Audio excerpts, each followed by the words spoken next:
Are y'all ready? Yeah? Awesome. Let's get started. Okay. Good evening, everyone. Welcome to our first of several discussions of the FY26 CCSD budget. We will begin with roll call. Dr. Hooker? Yes, Madam Chair. Ms. Hottie Hensley. Here. Ms. Mary P. Bagley. Here. Ms. Linda Davis. Here. Dr. Patricia Yeager. Here. Mr. Tim Denson. Here. Dr. Mombi Anderson. Here. Dr. Lakeisha Gant. Ms. Nicole Hull. And Mr. Mark Evans. Here. Wonderful. We've got a quorum and can proceed with the agenda. The third item is to amend or adopt the agenda. Go ahead. Excuse me, ma'am, I'd like to amend the agenda to add an executive session at the end after the budget presentation, please, to discuss a personnel matter. Wonderful. So there is a motion to amend the budget. Second.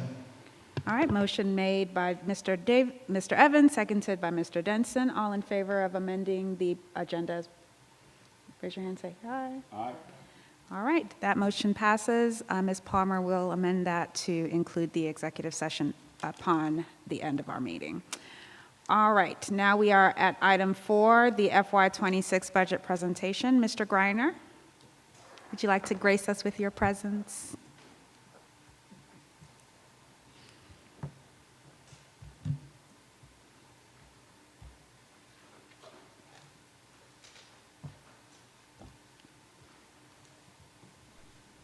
Good evening. Thank you, Dr. Anderson. I think I mentioned this last year. This is one of my favorite times of the year. I know Dr. Hooker always looks at me funny when I say that. I do like putting the budget together every year. I think it's a collaborative process. So I think it's just it's always been one of those things I like doing. So tonight we're going to go through the initial budget presentation. Dr. Anderson, as you mentioned, you will hear me say a couple times this is very tentative. The goal is to continue to work towards the final budget to approve in June. So we're going to, if I can get the clicker, let's see. So again, the agenda tonight is to review the general fund budget. Keeping in mind this is just the general fund budget as of today. Receive input from y'all tonight as Board of Education and then review next steps at the end. So I always like to, like we did last year, start with our strategic plan, our mission and our vision. Mission to create educational journeys and empower all students to fulfill their potential. Our vision to be a high-performing school district that ensures all students can access opportunities and positively contribute to their communities. Again, our 3 goals: thriving students, optimized talent, and connected culture. I feel like the budget has to, involve all 3 of those goals. So we're going to start out with the FY26 state budget changes. These are the ones that really affect the general fund budget this year. I think we mentioned this before, the increase in certified health insurance going up from $1,760 per member per month to $1,885 per member per month. Again, most of our certified health insurance, we do receive that back through the state funding formula, the Quality Basic Education Act, or QBE. So certified is not really necessarily the main concern, it's more classified. Classified, we do receive no assistance from the state for classified employees. That would be our bus drivers, our custodians, paraprofessionals, that group of employees. So their health insurance is going to jump from $1,580 per member per month to $1,885 per member per month. So the annual cost for a classified health insurance and certified is $22,620 next year if you want a yearly amount. That's how much per year if you take health insurance with the school district.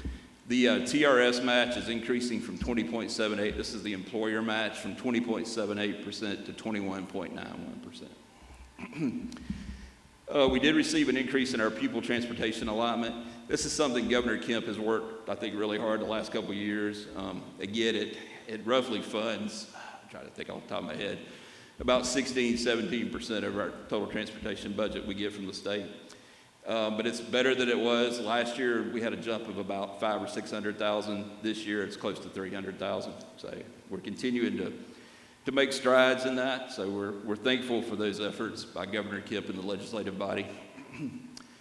So with any budget, you always have Our two main revenue sources, you've heard me say this over and over again, is our local tax digest and our QBE, or state funding formula.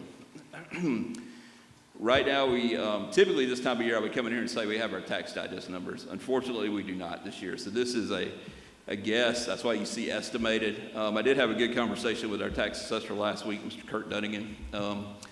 The problem right now is he has completed all the assessments. There's a software. The exemptions aren't calculating correctly due to some of the legislative changes, whether it be House Bill 581, other House bills that have kind of trickled through the exemptions. The software company's kind of struggling with some of those exemptions right now. So I'm not sure. I did reach out to Mr. Dunnigan and Amanda Stevens, who's our deputy tax commissioner, yesterday, because I talked to both of them last week. And they're not real sure. There's no timeline on when those software issues will be fixed. So hopefully the next few weeks. So, but we just don't know at this point. I mean, he has a feel for what the total overall digest grew, which was close to 8%. But then you've got to factor in the exemptions and how much growth there was in the exemptions, and he just can't give me a good number on that. And I appreciate him not saying, here's the number, and then it changes. So I do appreciate him working on that. So we're going to go with 6.5% right now as estimated growth in the digest. Again, that number could change. I don't see it going lower than probably 6%, but we're going to go with 6.5 at this point. So we typically put a 1% delinquency in there. That's just kind of what we've used for years. Honestly, we normally hit closer with our delinquent payments from prior years, over 100%. So there is a 2.5% fee we pay to ACC to collect our taxes. That is typical across the state of Georgia. It's written into law that they can charge up to 2.5%. Again, that's one of those things that they will point out that 2.5% to you. But again, it says up to 2.5%. So that, we left the millage rate at 18.8 mills right now just because we don't know the full growth of the digest. So I felt like it was just to be conservative. We left it at 18.8. Excuse me. So if you look at our net tax digest per mill, again, 25 is estimated at this point. Based on a 6.5% growth, we'd be at about 7.9 million per mill. So if you took the 18.8 mills, multiplied it by the 7,873,929, and then factored in the delinquent rate and the 2.5%, that's how you would come up with our, plus add in the delinquent payments from prior year, that's how you come up with our tax number, property tax number. So this is our millage rate chart. Again, the board decided in FY23 to lower the millage rate to 18.8, and that's where we currently stand from 20, which is the highest millage rate you can charge under statutory law. So QBE, we received our number yesterday from the state. It may change just a little bit. When I say a little bit, it's always a few $1,000s, so it's not a big deal. So we don't have a property tax number that's fully verified. We do have a QBE number that is fully verified. So, again, the governor has not signed House Bill 68, which is the budget bill.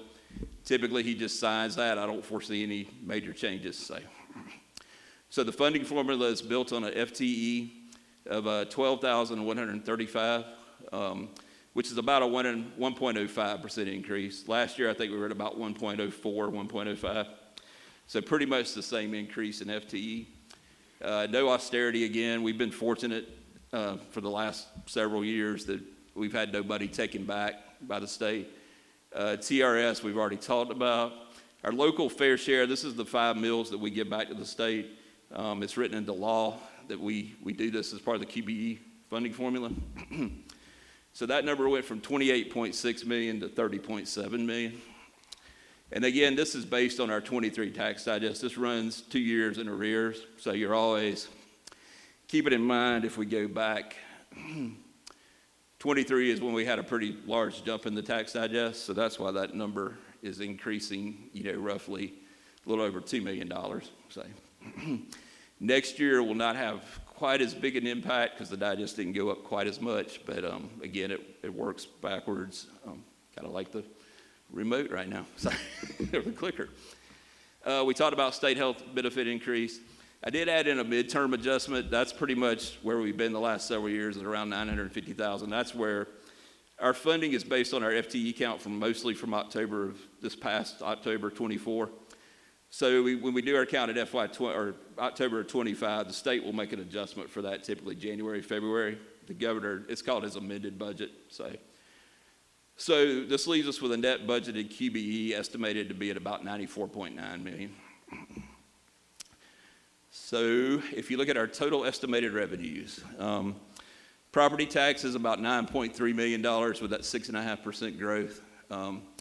QBE a little over $8 million, and then the rest are just some minor adjustments, just kind of based on historical trends. Interest or investment income, I lowered that because I feel like everything I've been listening to the last several weeks, interest rates are going to go down at some point. The prediction I heard today was probably July.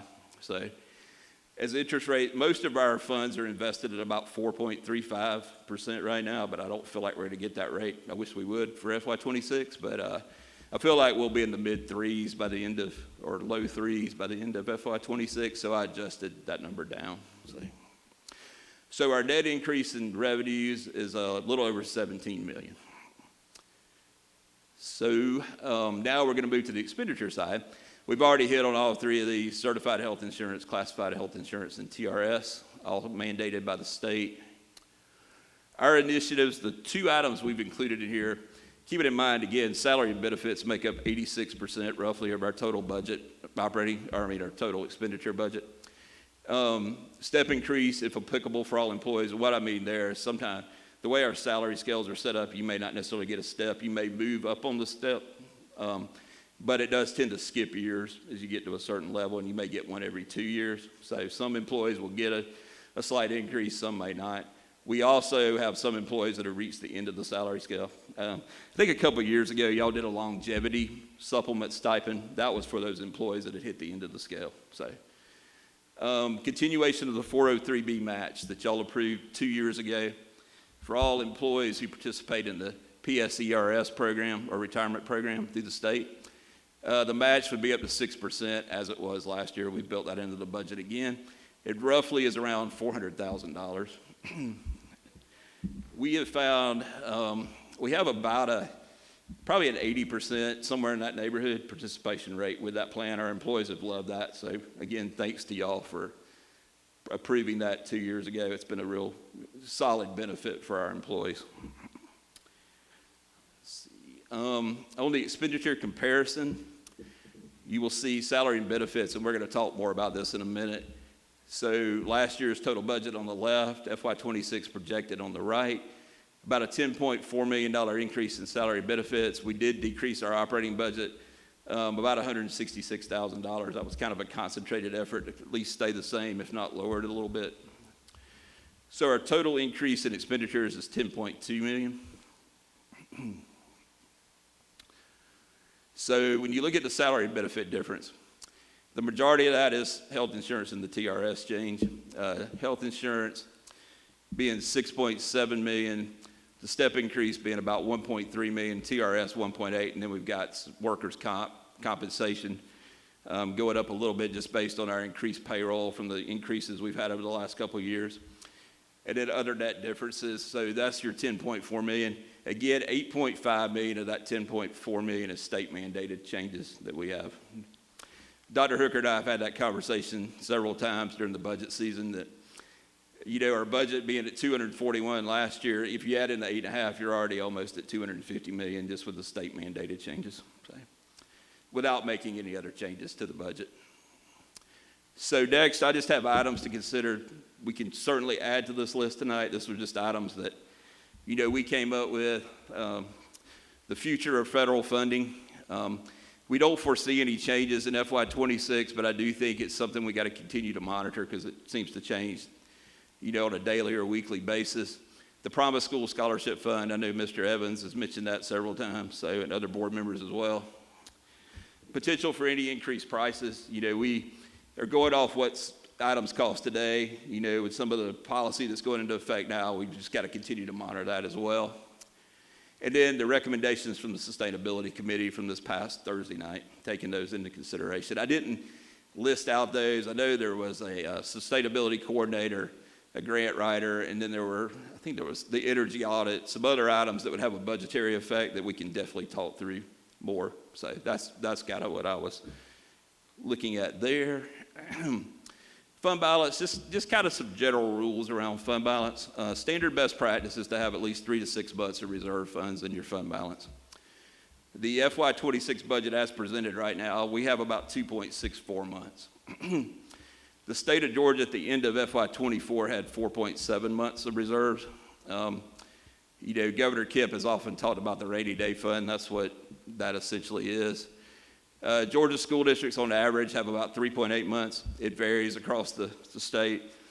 Some of our neighboring counties have, a lot more, probably than 3.8 months. Some have less. So it's just on an average. That's kind of where we're at. So factoring all that in, this is the whole, so projected beginning fund balance, I think I mentioned this last Thursday night, I think will be around 55 million.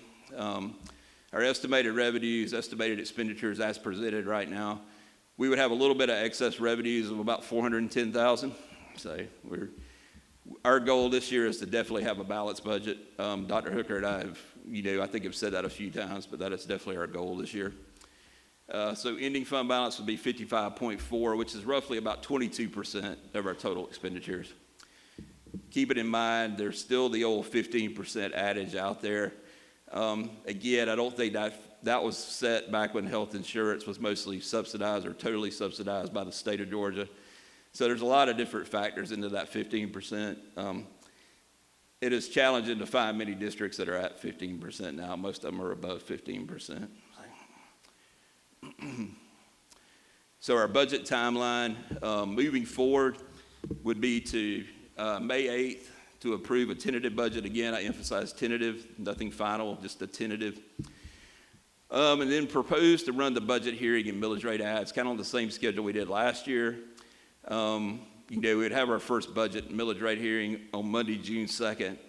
Tuesday, June 3rd, we'd have the second, and then on the Wednesday, June 11th, have the third. And then the final approval and millage rate would be June 12th in the regular scheduled board meeting. So I think and again, all this is dependent on when we get our tax digest numbers.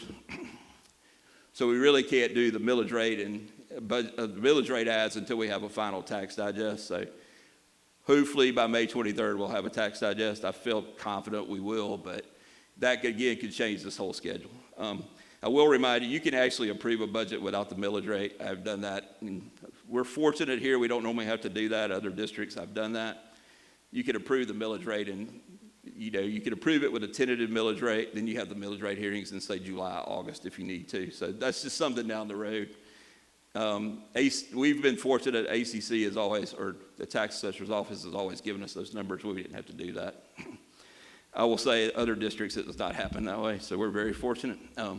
We would have them again this year if it weren't for the software changes. So we'll cross that bridge when we get there. It is just something to think about. I think that is the last slide I had. So I will open the floor for questions now. Thank you, Mr. Greiner, for Thank you. always having a very easy to understand budget presentation, and money is very complicated, so I really appreciate how simple you keep our presentations. I will open the floor to questions if any members would like to begin. Yes, Dr. Yeager, thank you. So I apologize for missing last week's meeting about the Sustainability Committee's recommendations. You say those are items to consider, the 2 positions and the audit. Can you elaborate on what all that might add up to, and if that adds to the unbalanced budget? I think those were just how to move forward on a couple of the recommendations, Dr. Yeager. I think we haven't really, putting a dollar amount on those. I think we have something we were just going to discuss tonight and see if there was a willingness to potentially look at adding those. I think the Sustainability Committee came up with kind of a 1 to 3 year plan. So I think it's figured out what is that 1 to 3 year plan. And it factors greatly into our budget conversations. I think it's, Dr. Hooker and I talked today, it's still kind of fresh in our minds right now. So we definitely wanted y'all's input tonight, on how to, I know the Sustainability Coordinator, I think if we look at potentially adding that position, it would be huge as part of the whole program. So I think you would probably look at adding it in year 1 or soon after in year 2, but I really think if you go that route, it would have to be something that would be added close to the beginning, I would think, 'cause Yeah, I would concur with that, that the top priority would be that person that would understand all the pieces of the puzzle and help us tie it all together. And if you get the right person, that person could be the grant writer for the first year or two until the grants start to pay for themselves. And, more and more grants, then you would have a full-time grant writer. But I think the committee conversations that I was part of prioritized the one position for sure, and hiring someone that could manage some of the grant writing, at least initially, that would be a best Gotcha. first-year response. right. And I apologize, I had to leave the board meeting early the other night too, so I'm kind of, I read through the report, mostly this afternoon, just trying to hit the highlights, but I need to do a little bit more thorough job of reading through it as well, so. Thank you, Dr. Yeager. Other questions? Yes, Ms. Davis. So are we now discussing the sustainability piece or just sharing thoughts on that? Any thoughts you have? Anything? So then my thoughts are, again, having read the report, thank you, it was a very, very thorough report, very well laid out, but I kept thinking as I was going through it, is sustainability a new program, or is it a different way of meeting the needs of the district within existing programs that we have? So is it a choice of what fuel we use if we're looking at a fuel program as it was laid out in the program? I'm not happy about adding a layer of 3 or 4 people to teach us to be more efficient. So I'm wondering, have we looked at how would we actually implement this? I know we have some roles defined, but are those roles already being done by someone else except without the eye for or priority of sustainability? I am not happy about adding more, doubling up on resources. It's kind of like, we seem to have a grant manager for every grant that we have, and there has to be some efficiency somewhere that would allow these people to do a different work, and it may be sustainability that causes us to rethink how we actually appropriate the funds and how we prioritize projects and prioritize the things that we're doing. So that's my comment on that.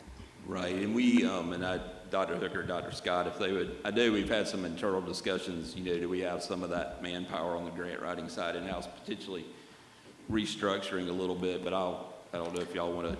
And thank you, both of you, Dr. Yeager and Ms. Davis, for bringing that up. We have discussed as a cabinet, looking at our divisions and reorganizing and looking at the skill set and see if we can find it within as opposed to going outside. I agree with you. We have to look at that very carefully before we add another position and later have to cut that position if something happens. So yes, we are looking at the skill sets of our people within the organization to see if they have that.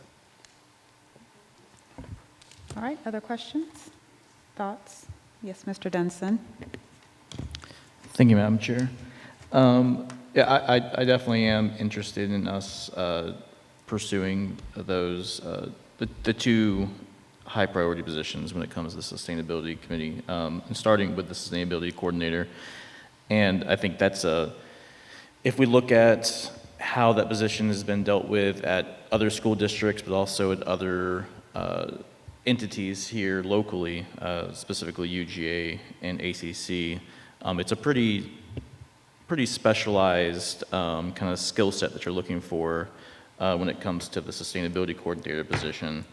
And again, I think that position, a lot of it will be, we will make a lot of that money back with some of the efficiencies that we will realize over the coming years. And then, of course, with the grant writer position, I think it's really important for us to focus on that position won't just be writing for grants for the sustainability plan.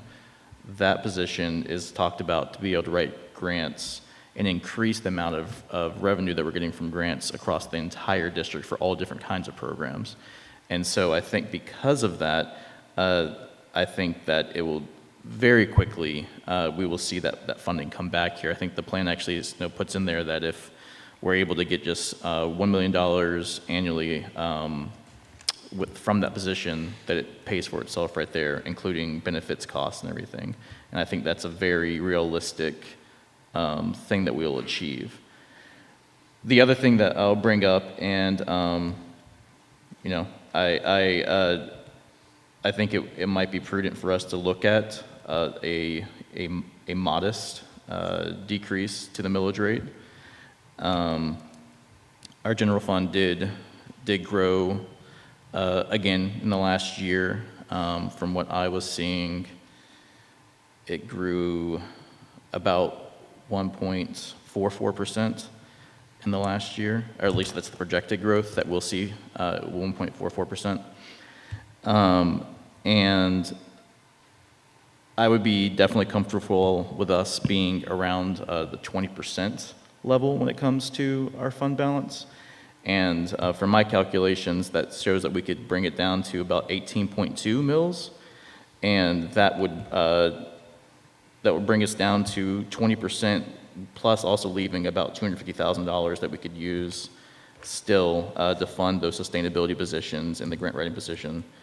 And I think that would leave us with a very safe and responsible fund balance of 20%, while also showing some good favor to the community and you know that pays into that property tax. So yeah, so that's just those are my comments. Thank you, Mr. Denson. Other comments, questions? Ms. Bagby? I thought I saw your hand up. Ms. Hensley? I have a question actually on our workbook. Yes, ma'am. And this may be a question I can email later too, but it lists the total cost per center. Right. So it goes from like one of our high schools all the way down to us. Right. Exactly, yeah. So there's a couple things I'm curious about. There's an undesignated amount. What is that? That is typically what we've done in the past. The general fund supports our pre-K program. It's not self-sustaining. So right from the start funds, but I think several years ago, the decision was made to pay off our salary schedule instead of right from the start's salary schedule. So we get funded from right from the start on their salary schedule, but we pay higher than that schedule. That's part of the reason I think having 2 early learning centers has also contributed to that amount. The other thing is classified, they have not kept up with the benefit side. We don't get fully reimbursed. So as our health insurance continues to increase that, so roughly about 1.5 million of that is in undesignated for our pre-K program. Also, and I think Dr. Hooker and Dr. Scott can definitely speak better to this on our GNETS program. Several years ago, that was done out of the Rutland Center, and it was a RESA initiative, and then from the state level, and then the school districts had the choice to bring that in-house, which we did bring that in-house. So that program in and of itself is another 1.1 million, so that also sits in that undesignated as well. Okay. We have to keep that in separate funds, so then we transfer that money over. I'm trying to think what else is. Our ROTC program, we don't get fully funded for it. We get a match, but we don't get fully funded, so that's also in undesignated because it's in a separate. The state requires us to keep those in separate funds, and then we do a transfer from the general fund to make them zero out at the end of. They have to have zero balances at the end of the year, so that's how we accomplish that per state guidelines. Okay, thank you. Okay, are there any other thoughts or questions?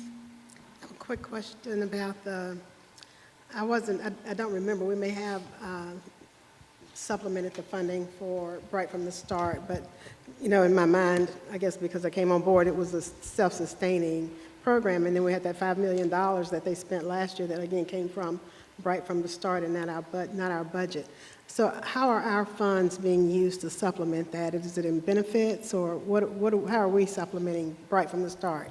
It's mostly again, it's the salary scale difference in that we pay our employees more than what right from the start has a funding mechanism, and we're going to fund you, I'm making up numbers, $35,000 for a teacher position. We may pay that teacher $45,000. So in that gap, and then it's also the benefit gap, and then having the 2 additional learning centers, we have instructional coaches that we've had. You know, we have those layers, we have budget assistance. None of those are funded by right from the start. You know, that's all funded. Early Head Start does fund some of that because it's cost allocated, but some of that is picked up by the pre-K program. It's kind of an interesting allocation model when you look at it because we have 4 programs running out of 2 buildings. And then we have pre-K in the elementary schools as well. So at the two early learning centers, we have, of course, Early Head Start. So it's always trying to allocate cost in those buildings. And making sure by federal guidelines, you can't, that's why you'll see when we present something, it's funded by 4 different things sometimes, because it has to be cost allocated. I'm getting way in the weeds, and if that's, yes, so. It would be good if that would, do we have a cost center down here for each of those learning centers? And can we have it? It is not, unfortunately, I can get you those numbers. It's treated as a separate fund, so it's like a special, this is just the general fund. Right. So it's treated as a special revenue fund, but I can definitely, I'll be glad to share. I would love to know how we're supplementing that. Yeah. Yeah. No, I'll be glad that Yeah. we can get you that information. That would be excellent. It is something we've had several conversations internally about as well. Yeah, thank you. That's very helpful. Okay. And Let me see if others have any questions, Ms. Davis, and then I'll circle back to you. Yes, Mr. Evans. Hey, Chris. Hey, Mark. How you doing? I'm good. How are you? I'm good. I really enjoyed this. And that's never a fun thing to hear from a politician, is that they really enjoyed looking at the budget. But It's kind of like when I say I enjoy doing the budget. exactly. And Dr. Baker gives me that look. What I liked about it is that there isn't a lot of surprises in there, and that's helpful. But we do need to talk about a couple of surprises that are on the horizon, which one of them being the option for some of our parents to pull their students out of 7 of our schools. And so I'm wondering, have we factored that into that? And then I also have a question to Cabinet. Are there rules? Because my understanding is that in one of our sister states, Arizona, that what is happening is that parents are pulling their kids out in August, and then they figure out just how hard teaching actually is, and then they re-enroll their kid back in October, and yet that money doesn't come back. So I'm wondering, is there something within the law that says that, hey, if that kid comes back, we get X amount of money back? Or, I mean, am I looking at like a $13,000 payday for myself come August, and then I'll just re-enroll them back in September, just out of curiosity? Yeah, I'll answer the first question. I think in trying to see what the impact is to FY26, it's fortunate, as our funding's based on last October's count. So I think FY26 is almost, I hate to say safe, but it somewhat is. It won't really impact us to FY27 when somebody pulls their student out.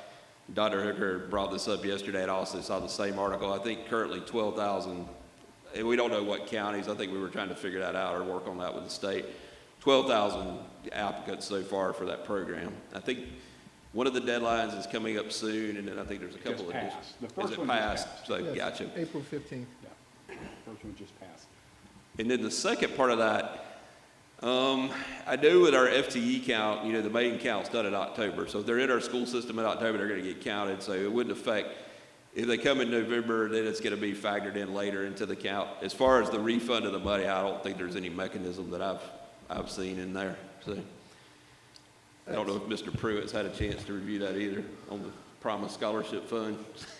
Yeah, so. I can share with you, and as a cabinet, we've read through this. You do not get that $6,500 back if they come back. We will not receive any money from the state recuperating those funds. And as he stated, April 15th, we had over 12,000 applicants across the state who had applied for the Promise Schools. The second run is June 1st, I believe, and the deadline is during that time. And I think they're only receiving 21,000 applicants. So we have been proactive and already sent an email to GOSA asking how many students in our region or in Clark County has already applied for that. So we will have an estimate as to how that would apply to us. So we're trying to be proactive instead of reactive.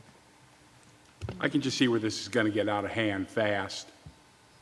And, and maybe that's something that we need to think about. How do we proactively protect ourselves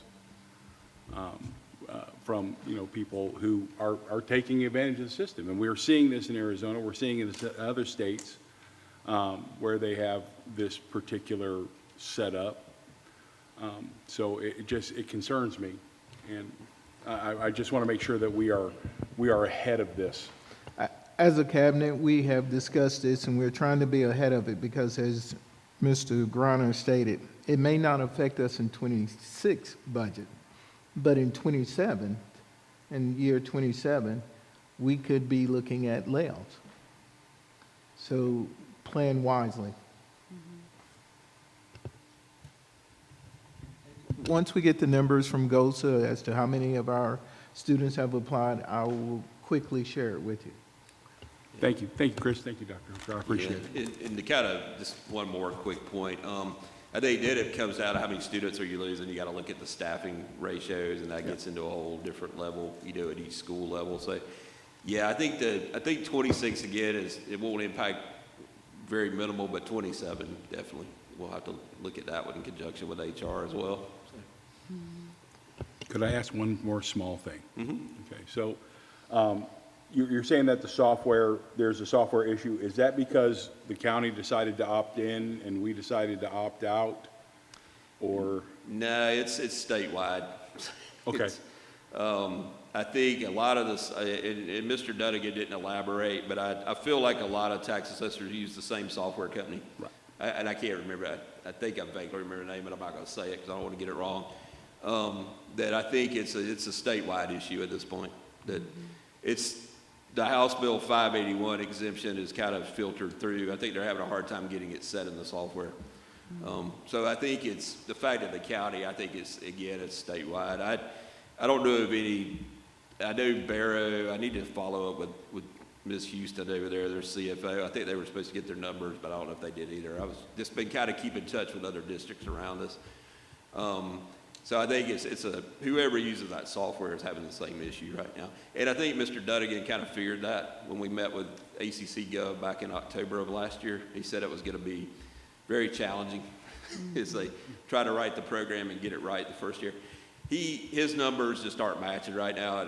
And again, kudos to him because he's not giving us those numbers till they do match, and I appreciate that. So the legislature passed this Senate Bill 92, which said that if we opted out, we could opt back in. Of course, we have to do it by April 30th, which, okay.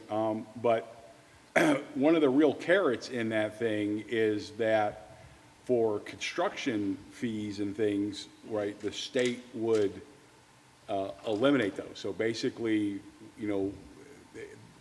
that could be, do we has anyone, and again, I don't want to reopen that can, y'all, okay? I just want to know, are we leaving a ton of money on the table by continuous, or is this just not worth it? Yeah, I mean, I can get with Mr. Gilbert and we can work. I was on a webinar today, but actually it wasn't school district related. It was ACCG, which is city and county governments. Actually discussing House Bill 92, so it was kind of timely. Trying to figure out, the estimated rollback and some of that. It's also got to go on the tax assessment notice. I think there's a lot of confusion on how that's going to look because a lot of districts don't have their tax digest right now. So I think it's in city, county governments are in the same boat. They did get into they didn't touch on it a whole lot because I think it's so new, but they did mention the sales tax exemption on construction related projects. So I think it's digging deeper into that and trying to figure out how much we are actually paying in sales tax. I'm sure Mr. Gilbert does this. I've done this in other districts where a lot of times we contract directly with Carol Daniel may say, hey, we're getting ready to do the cafeteria. We want you to contract directly with the vendor. We'll get you the same pricing, but you don't have to pay sales tax if you contract with them because we're tax exempt with them. So I think, and I feel like Mr. Gilbert has probably worked that well, as conservative as he is, but we can definitely have that conversation. So. Thank you very much, Chris. I appreciate it. Thank you, sir. Okay. Any other questions? Ms. Davis, we'll circle back to you. Thank you. I'm still pouring through this, and I'm still trying to figure out what is the criteria for determining if there is a change, if we have, at what price point, I guess I would say, where is our income level that would cause us to even be looking at furloughs or layoffs? And if we don't have any way of determining that now, because we don't have enough information to determine that, I would love to know how we would determine what we're going to stop doing. Yeah, I think right now with our fund balance, as Mr. Denson pointed out, I think at the 22% right now, I started out in education finance in 2011, great time to start, right in the middle of the recession. Yep. I mean, I've worked in a district where they had a $100,000 fund balance. That's a lot of fun too. That was in South Carolina. That's a whole other story. But I think you have to get definitely way below that 15% before you start worrying about, those kind of situations. So I think the federal funding piece would be the piece I would mostly focus on. If we had a huge decrease in our Title I funding or special ed funding, we still have to provide special ed, especially provide those services, and that's going to have to come out of the general fund. So I think that piece is something that, if you ask me what worries me, it's that. The Promise School Scholarship does as well, but also the federal funding piece, because special education, you still got to provide the services. Title I, it's helping our students, but, it's mostly that special education bucket which is roughly, we get about $4 million in federal funds for special education. So Title I is in the $7.5 million category for Title I. So maybe a little bit higher than that. Again, I'm kind of off memory. But school nutrition is our other big one. We are very fortunate. School nutrition is self-sufficient. It has about a $4 million fund balance. Ms. Farmer, who's retiring, has done a great job managing that program over the years, as y'all all know.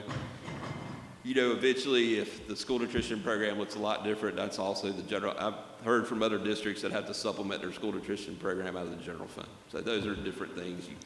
So that's going now under the Department of Agriculture, right? And have we heard any guidelines or any information about how that funding is going to be impacted since it's not in the Department of Education anymore?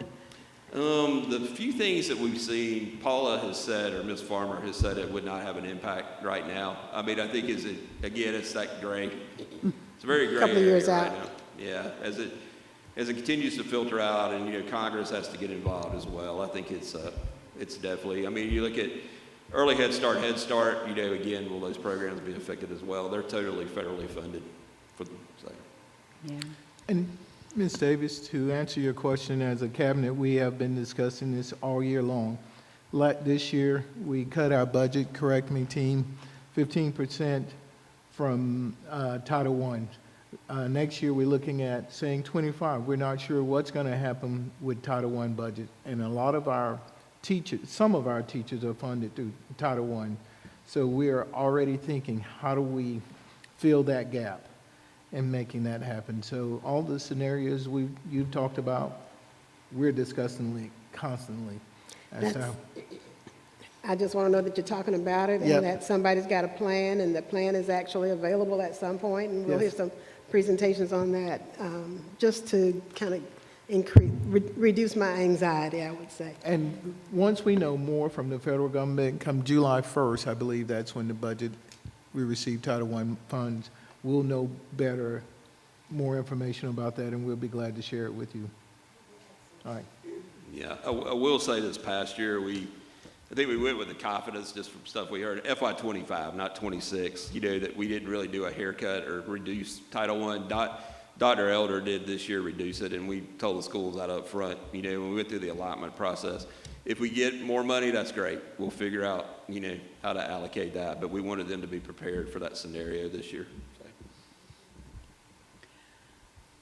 All right, are there any other questions from the board? Okay. I have just a couple of questions to kind of finish us off. In slide 12, What's the title on that one? I'm sorry. the expenditure comparison. Okay, since I don't have them numbered, I'm sorry. No, you're fine. I'm sorry about that. No, you're good. All right, so we're looking at a $10.3 million increase from FY25 to 26 for salary and benefits. And then we're looking at a $165,000 decrease in operating budget, which primarily is instruction, right? It's kind of a combination. Some of it is on the, I'm trying to think. A lot of it was getting GNETs where it needed to be, as I mentioned earlier, making sure we had that transfer correct. I think we guessed this year. Unfortunately, we guessed on the wrong side. So there's more money in there for that transfer. So we did, deferred maintenance. We've been fortunate to put that in the budget the last couple of years. We don't have that $2 million in there. We do have a local capital projects fund, which stems from the sale of the 2 properties here on the Prince Avenue. So we have about $1 million in there. So I think we kind of went with the thought we could use that if we needed to for emergencies during the year. I do think long-term, we've got to consider some deferred maintenance items though. So, but we just didn't feel like, as we tried to reduce, as Dr. Hooker said, we could leave that $2 million in there. So if you take the $2 million out, and then we've added back the GNETs transfer, the pre-K transfer continues to increase slightly every year as well. So that's and I will say, Dr. Scott instructed her department, and they did a good job cutting their budget as well. And each one of us has kind of looked at our budget and tried to, Dr. Hooker kind of asked us to go back and look at least 5% out of our budget. So that's kind of what we did. Some of us, like business services budget, is mostly salary and benefits. So it's a little harder, but when I say the 5% on the operating side, so, it wasn't as big a cut. But I will say, Dr. Scott, one thing with instruction that we probably actually gained a little bit is a lot of that was funded by ESSER, and we had to bring it back over into the general fund this year. I think Dr. Scott would agree with. I think there are, like, foundations, and I'm going to misquote something, wit and wisdom. The programs we implemented during ESSER, we're still having to continue those forward, the subscriptions. So those are now included in the general fund. So we did look at professional development. There were some cuts there with some of the consultants we've used in the past. So we're trying to reduce some of that going forward, trying to use some of our in-house talent for that as well. So we did a hard look at pretty much everything. We added, there's no vehicles in this budget. We originally had vehicles in here. Dr. Hooker and I feel like where we're at, we probably need to, unless it's a dire, like we have to have a vehicle, we're not planning on adding any next year. Stuff like that is what we kind of looked at. So Okay. I don't know if that really answered. I'm sorry, I went a long way around on that one. No, that was really helpful, because that's what I was trying to figure out, is where the cuts came from. That's the majority. It's the deferred maintenance is the big one, but then we picked up a lot of that with our GNETs and our pre-K transfer. So I would love to say, you look at that, there's a $2 million decrease. Unfortunately, there wasn't, because of the ESSER items that we added back in, and then the GNETs program and pre-K. So. Okay.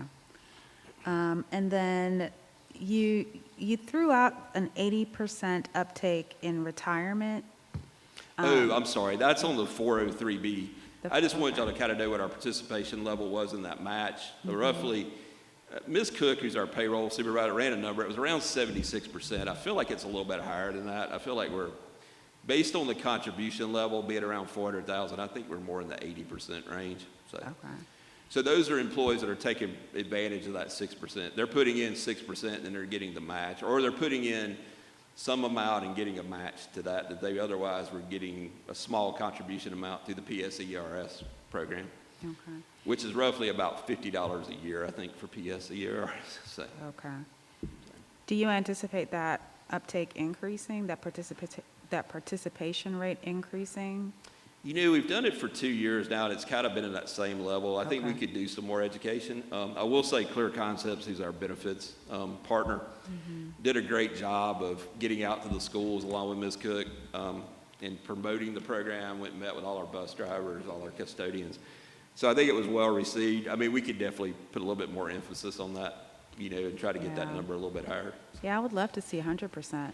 Yeah, I think when we, Eric, with Clear Concepts, when we did this program, I think he budgeted it based on about 50 or 60% participation. So I remember that first year, I was like, we're going to do better. Yeah, we did much better than that, so, which is a good thing for our employees. I know Barrow is putting in a similar plan. I think there's only a couple districts in the state that I know of that are doing that. Okay. And I think that those were my main questions. And so you don't foresee, with the sort of proposed 5% across all of the units and this slight reduction in our operating expenditures, you don't see that impacting instruction? No, I just ma'am. want to make sure. Okay, Yeah, before I we think start my going main down this concern is road. the deferred maintenance, but I feel like we've got some money in local capital projects that if we have a roof that we have to replace, we can. And I will say Mr. Gilbert does a great job with our SPLOST funds, so I think that's, I do think going forward as we look at SPLOST 7, again, we have to look at the maintenance part of that. I know we just did our facility plan with the state as well, and I know he's always on top of that as well, trying to make sure. And we did do a lot of HVAC systems, thanks to y'all improving those the last couple of years. So I think, and Dr. Higger may correct, I feel like we're in decent shape with our HVAC systems right now, hopefully. So, roofs is our next. That's exactly what I was going to say. So Yeah. that's where we've got some wear and tear we got to address. Like Winterville, of course, y'all approved that for the media center, and I know that's welcome because I saw they were doing that work over spring break because I live right down the street from Winterville Elementary, so I know that was greatly appreciated. So. I heard roofs and parking lots. Yes. Those were the big two that I think I remember somebody saying were going to be an issue over the next few years. Right, and we have a company now doing the estimates for all of our, evaluating all of our roofs. So we need to take care of those immediately. And parking lots are the next thing on the list. So we're there. Okay. Okay, well, that's all that, that I had in Ms. terms of. Davis, you Oh, got it. Ms. Davis. So with deferred maintenance, here's that perfect opportunity to look at sustainability and approach that with that as the guiding principle, right, in terms of how we actually get to that maintenance. And that's the integration I want to see. I don't see any point in sustainability being it's not like changing out the LED lighting, right? We always had lighting, so we just simply replaced that with the better lighting that met the sustainability requirements. I'd like to see the sustainability be one of those guiding principles of how we do business, and how we provide protection for our students and how we best spend our dollars for the physical plant. And I will say this year, the deferred maintenance, and y'all have approved all this, of course, it's the sports lighting at Clark Central Cedar, which was a huge, that's going to save us money down the road as well, just because, again, as you mentioned, we changed that out to definitely more up-to-date current lighting. The building automation controls, that's going to, Mark Bailey can't, or Mr. Bailey can't speak highly enough about what that's going to do for them in plant services with the control system they have, where they can manage the HVACs a lot better. So those are just some things we've done with it. And of course, the HVACs came out of SPLOST, but we've used that deferred maintenance money to kind of fill in some of those gaps. I was curious about that too. Okay. I'm trying to think what we spent it on last year, but I can get you that information. That's just this current year. I know last year we had several projects that Dr. Askew identified that we used it for as well. Great. All right, are there any other questions? Any thoughts, concerns? Mr. Denson? Yeah, just had a quick one for clarifying as we go through this, and it goes back to the impact of the Georgia Promise Scholarship. And if you don't have these answers, just, I understand right now, but maybe we can just get, so is the impact of that is, from my understanding, right, it's the loss of the FTE. It's not that the $6,500 is taken directly from us. So I think so I guess in that way, I was thinking that if we did have students re-enroll, we would get the FTE back for the time that they were enrolled, and No, sir. I think Mr. Grinder's nodding yes. I think on the it would, if they, It's the time of year, isn't it? it depends on the time. If they're in our system when we do the FTE count, yes, we would get credit for them. It's a whole timing issue of when it's like kind of like Mr. Mr. O was saying, if you play the system, you may not, I think it's still up in the air, but as long as they're here for FTE count, they would be counted. That is correct. And it is the loss of the FTE that is what we would be losing. And then as you lose that FTE, then you've got to look at, again, as I mentioned earlier, class sizes potentially and, staffing with a different level of students, depending on how many students, eventually you might move to a different school system. Right, okay. And that's what, because the Georgia Promise Scholarship, as I looked it up, the allotments go out quarterly along with the same calendar of FTE.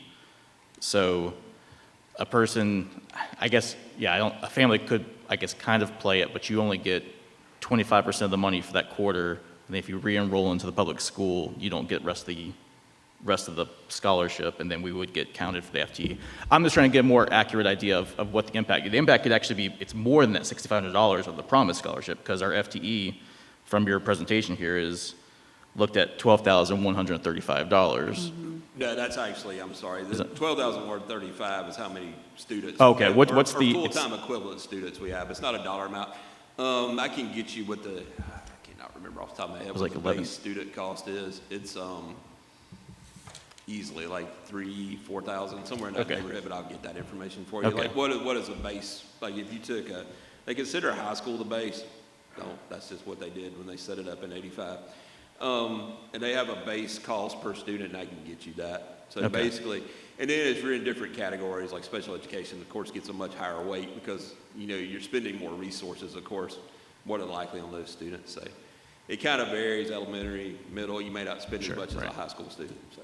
Okay, but yeah, just, so yeah, it'd be great if we could get an idea of what we're looking at for, and I guess we're tracking that, as Dr. Hooker says, of how many students we're possibly looking at, so we can kind of get an idea of what that is, and, okay, thank you. Okay. All right, it looks like we've sort of exhausted the lines of questions for Mr. Greiner. From a procedural standpoint, did your office want to move forward with this budget process the same as last year, where the members contribute what their thoughts are on adding things or thinking about, initiatives, putting it on a spreadsheet, and then sort of letting you all kind of consider what those initiatives would cost? Did you want to move forward that way, or? I think so. Ms. Palmer had already created the FY26 board input document, which I'll use at the board retreat. I think if you could just update that and just put that information on there. And then between now and May 8th, which is the next time we talk about budget at our regular board meeting or work session, I think we can kind of consider those, and we'll have time to meet as a cabinet before then as well and kind of talk through that as well. So. Okay. And what would- Hopefully by then we'll have tax digest numbers too. So I will, again, I normally don't have to reach out to Mr. Dunnigan. He'll reach out to me when he's ready. But I'll definitely follow up with him if I hadn't heard from him by next week. I know he's kind of stressed right now because he's normally kind of done with his process by now. So it's kind of I'm sure it's a little taxing on him right now as well. Not done, but in the home stretch of his process by now. So. But I think that's the best way to capture that information, and then we can bring that back as items because we'll start with this as the base and kind of work off of that as we move forward through the process. One thing I do, if y'all would look at those, I know we have some conflicts. Ms. Palmer and I tried to look at the calendar for the budget hearings. I think the problem we run into is you have a 14-day window. You have to do those hearings, so you have to advertise, meet. So we came up, and I know we have one board member in particular has a conflict on Tuesday nights. I just don't know if there's a way to avoid a Tuesday night. We tried to look at, I know there's some GSBA training right in the middle of June too that I think a lot of y'all are going to, so trying to get a quorum was going to be challenging. So I wanted to let y'all know we did look at that this week.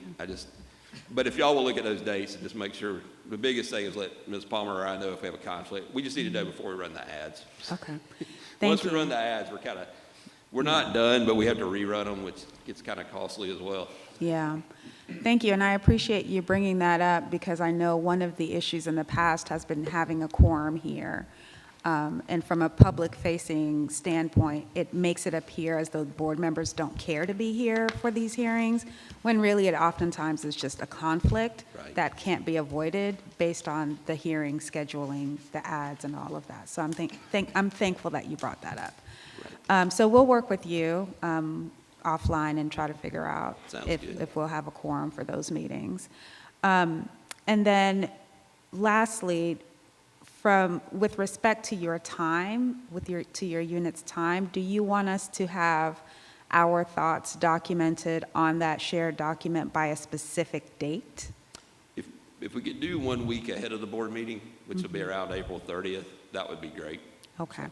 All right, so that is noted for board members, and I'll send out a reminder and email. We have until April 30th to submit our thoughts on proposed initiatives that we'd like to see in this proposed budget.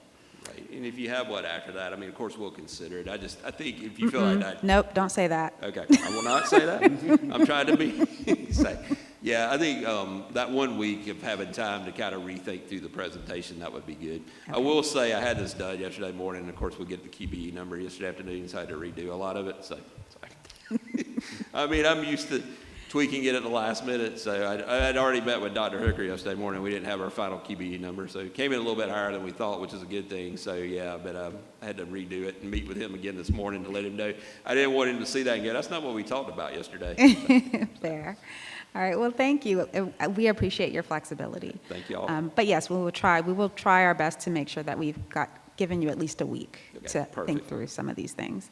All right, that's all that I think we have as a board, and I don't believe we have any other agenda items. So, yes, we have executive session, but no other items. So thank you so much, Mr. Griner, for your presentation, and that Thank you all. concludes our budget presentation and overview. Now we will move to item 5, and that is to go to executive session to discuss matters of personnel.